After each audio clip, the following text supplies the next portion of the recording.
back in studio, 10 days on the road with you. That's a lot. That's a lot of time to be traveling with you. Oh, man, I loved it. I slept all day. I slept all night. I didn't know which was which because my, what do you call it, circadian rhythm? The circadian rhythm was off. So I don't know where I was at. My time frame was gone. So I was just sleeping 4 hours in the daytime, 10 hours at night, golfing with Darren Barker. It was like a mini vacation for me, except no alcohol. You are, well, no alcohol, though you made every effort to get the most out of the non-alcoholic beers they were serving in Saudi Arabia. Like, how many of those did you put down trying to get a buzz off the Bud Zeros? I swear to you, it wasn't Bud Zero, it was a Budweiser, and I hate Budweiser, but since it was the only non-alcoholic one there, I bought all of them at the golf course. I think I bought like 16 of them. The Saudis there looked at me like, there's no alcohol in here. I go, it's the closest I'm going to get while I'm in Riyadh. Give them hither.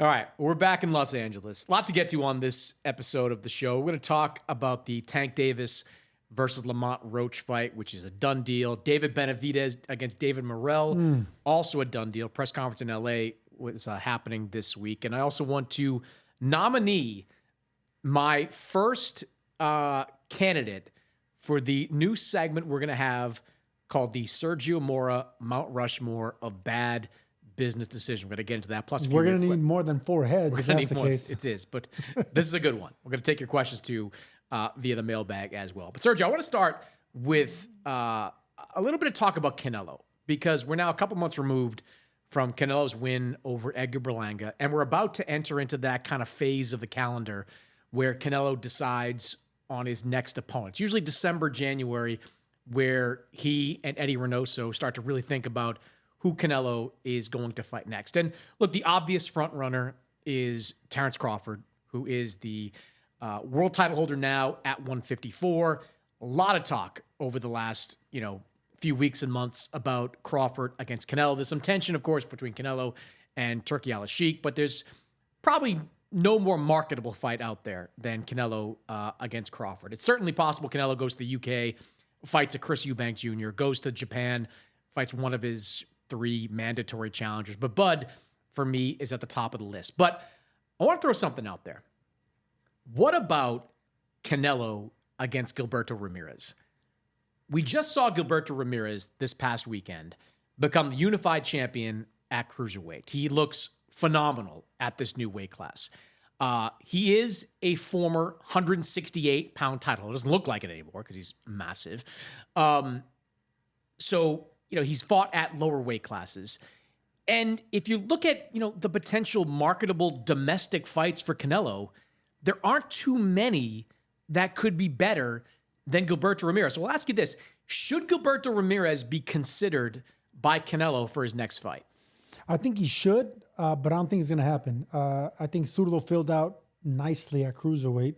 I remember back in the day, before Zurdo won a world championship at 168, there was sparring footage of Canelo and Zurdo, and Ramirez did really well against Canelo. And there was these rumblings of, this guy's going to beat Canelo. This guy's the guy to beat Canelo because he was tall, he was a southpaw, volume puncher, excellent body attack. Everything that he is now, only he filled out 200 pounds nicely. Actually, he fills out 220 plus pounds nicely. He's a big Mexican. Mexicans don't grow that big, all right? Normally, 160 is the max. This guy's hitting 200 plus, and he just became the world champion of the world. So Zurdo became the first Mexican super middleweight champion, and now he became the first cruiserweight champion. So he's making history. That's one. So I don't think it's going to be a good physical matchup. 2, Canelo said he doesn't want to fight Mexicans anymore. So what happened there? Well, I mean, all of a sudden hasn't that ship sailed? Like, I fought Jaime Munguia. So, okay. Yeah. Come on. That ship is long sailed. Plus, I never really believed that. Let me make the case for this.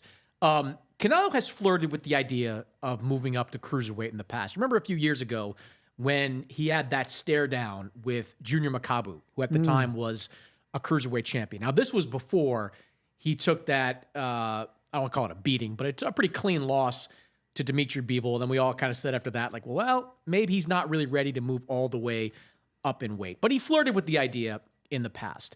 I mentioned the marketability.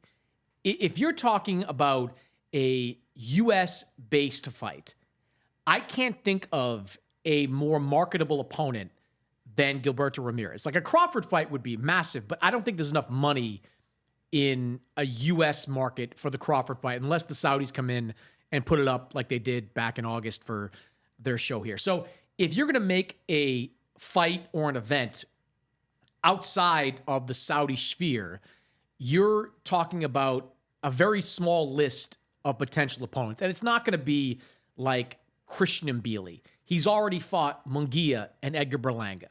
Zurdo is the next big name kind of on that list in and around, those weight classes. It would be a legacy fight for him. He's already a 4-division world champion. The chance to become a 5-division world champion, I would bet, is pretty appealing. There's also, Sergio, Zurdo is a full-fledged 200-pounder right now.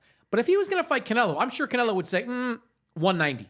That's what we're going to do the fight at. So we could weight drain Ramirez. And I think Ramirez would do it.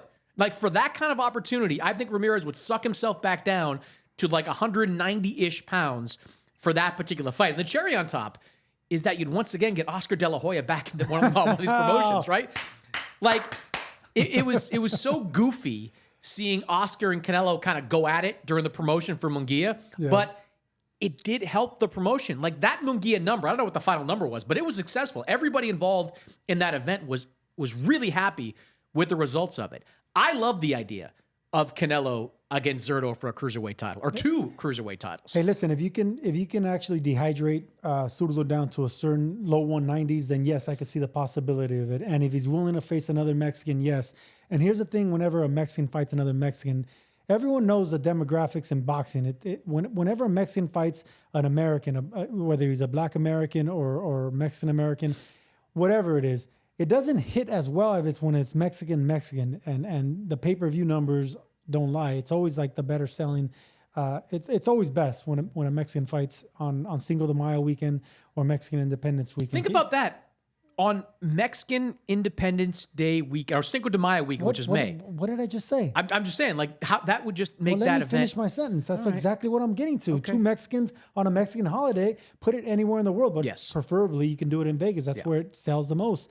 And that's where you get the most site fees. So, yes, I could see it making all the sense in the world. But stylistically, and at the fact that you mentioned, he would become the first Mexican to win titles in 5 divisions.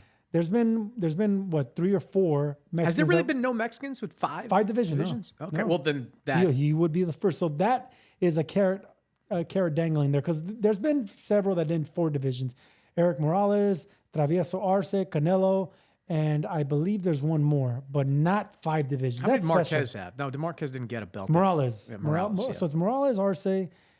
I'm losing track here. But nobody with 5. Nobody with 5. Okay. That would be like, Thomas That's Hearns. Huge. That would be Thomas Hearns. That's elite. That's elite right there. And in the bigger weight classes, because in the smaller weight classes, only 3 pounds separates 112 to 115, 115, 118, whatever, so on. In the bigger weight classes, it's 6 to 7 pounds. It's a lot harder to become a multi-division champion whenever 6 pounds and 7 pounds and 8 pounds separate a middleweight from a super middleweight and so on. So it's a lot to chew. A lot of people don't realize that. So if anyone could chew it, it's this Mexican. And I think it makes all the sense in the world as far as popularity, people watching, tuning in, the history of it, stylistically. But I think once they're in the ring, it's not going to be like Canelo facing another 6'3" guy in Callum Smith, which he just annihilated, one-sided fight. Now, this will be way bigger. Callum Smith and him and Zurdo are the same height, but when it comes to mass and how much they rehydrate and how better Zurdo is than Callum as a bigger fighter and how confident he is now as a cruiserweight, beating these cruiserweight champions like he has been doing. Yeah, I just think it's way too much for Canelo to chew off. But who's going to tell him any different? Wait, so you would make Ramirez a favorite in that fight? I would have to. Really? I would have to make him a favorite. It's just way too much size advantage, and the fact that he just beat 2 cruiserweight champions at cruiserweight, where Canelo hasn't fought. He hasn't even fought north of 175. That's a big jump from 175. That's actually the biggest jump in boxing. Before, it's just 7 to 8 pounds, right? And then from light heavyweight to cruiserweight, that's 15 pounds plus. That's a huge jump, especially when you're only 5'8". Canelo is 5'8", and he could probably only weigh 180, 182 soaking wet if he's in shape. Yeah, it's just way too much to bite off and chew. But if anyone could do it, it's Canelo. He would want that challenge. He would want to make that history. And if Zurdo's on board and the Mexican people are on board, and to create history for everyone and line their pockets, I think Canelo is great enough. See, I would say ignorant enough, but he's not ignorant. He's a businessman. I would say he's ballsy enough and chasing legacy enough to where he would want to do that. I would agree with you on the size being a huge factor. And the last time we saw Canelo in with a bigger guy that threw a lot of punches, it didn't go well. Bivol. Yeah, but Bivol has footwork.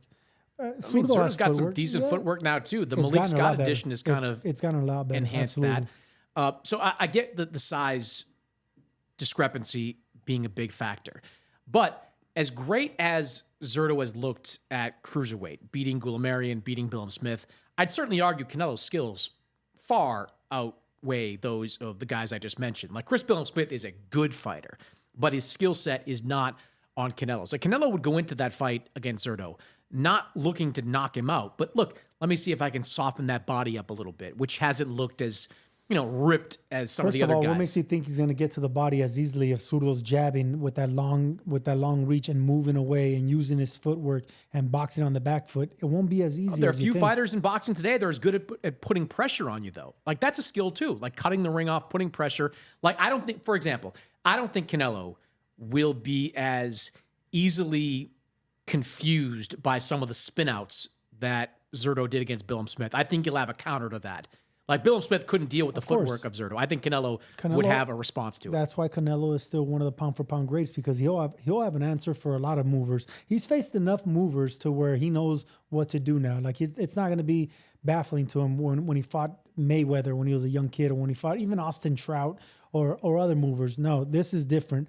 Ramirez, he'll stay long enough. He'll stay in front of you long enough to where he becomes flat-footed. Then he needs to remind himself, oh, I'm a mover now, because I'm a cruiserweight, and he'll go back on the back foot. But what he doing in his last fight against Billum Smith? He engaged with him. Yeah. He engaged with him instead of boxing like Malik Scott wanted him, like Chua wanted him to. He was doing great when he was on the back foot boxing. But once he starts hitting an opponent, it gets good to him, and the Mexican style comes out of him. And I think that's what Canelo would rely on, the fact that he won't have to chase him around like he did Bivol, or like he did he didn't other chase fighters. Bivol around, though. Bivol was right there. Well, okay, well, BJ Saunders, another southpaw, and other Jermell fighters, Charlo, guys like that. Exactly. Yeah. So he wouldn't have to chase him around, because there'll come a time where Ramirez will swallow his pride and be like, "Hey, what am I doing here? I'm Mexican too. Mexican style versus Mexican style. Why does you're Mexican? Why does your Mexican accent just sound like you're on a Saturday morning cartoon?" Well, I mean, I don't know how to imitate a non-Mexican. Sound like Cheech. Look, I still think the best fight to be made for Canelo is the Crawford fight. I hope they get that done for, May, June of 2025. But if not that, like, I don't need to see Canelo against Chris Eubank Jr. I know how that fight ends. I don't need to see Canelo against some mandatory or top contender at 168. Canelo Beterbiev. No, because Beterbiev, that's a bad fight. Beterbiev was almost 40 years old. It doesn't matter. Injuries. Somehow he's found injuries. What he did against Bivol. I don't want to see that against Canelo, because Canelo doesn't move like that. Canelo would stand with Beterbiev, and I think that ends badly for Canelo. I think Beterbiev is a much tougher fight for Canelo than Zurdo Ramirez is. He'll be the toughest fight for anyone there. But can you imagine if he does that? I mean, he'll be not only a pound for pound fighter, pound for pound puncher at his absolute best and peak, as far as the record goes, and how destructive he still appears to be. But he is 39, about to be 40 years old. Yeah, so Canelo's also 34 years old. I don't want to see that. That to me, that's the end of Canelo's career. I think that Zurdo would be a calculated risk. There certainly is a risk of losing. There certainly is a risk of getting beat up. But if you get him down to like 190, drain him a little bit, it levels the playing field to a degree. I think that should be high on Canelo's list.